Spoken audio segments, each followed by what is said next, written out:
हे आपण आता आले घेतलेले आहे. थंडी पण आता चालू झालेली आहे आणि आपण आता आल्याच्या वड्या बनवणार आहे. हे बघा, आता हे आलं आपण स्वच्छ धुवून त्याची साल काढून घेतलेली आहे आणि ते आपण आता मिक्सरला वाटून घेणार. हे आलं आपण स्वच्छ धुवून आता कापून घेतलेलं आहे आणि आपण आता ते मिक्सरमध्ये वाटणार आहोत. हे बघा, आता हे मिक्सरला वाटून झालेलं आहे. आता हे थोडंसं वाटून घेतल्यानंतर मी वेलची आणि लवंग ह्याच्यामध्ये टाकणार आहे. आता या कढईमध्ये आपण 1 चमचा तूप टाकलेलं आहे. आता जे काही आपण आल्याचं वाटलेलं आहे ते आपण आता ह्याच्यामध्ये टाकून घेणार आहोत. आता त्याला थोडा वेळ आपण परतून घेणार आहोत.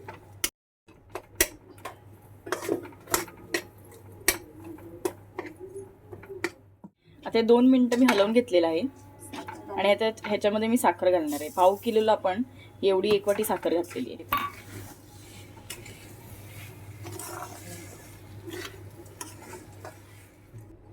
आता 10-15 मिनिटं असं सतत हलवत राहायचं आहे आपल्याला, जोपर्यंत हे मिश्रण घट्ट होत नाही तोपर्यंत. आता या ताटाला तूप लावून घेतलेलं आहे आणि आपण याच्यात आता मिश्रण ओतणार आहे ते.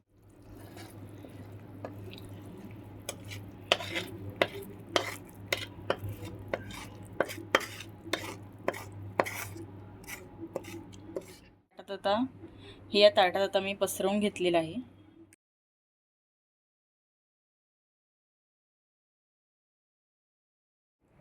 थंड झाल्यानंतर आपण याच्या वड्या काढणार आहोत. काढून घेतले ते प्लेटमध्ये आणि त्या छान झालेल्या आहेत, तुम्ही पाहू शकता.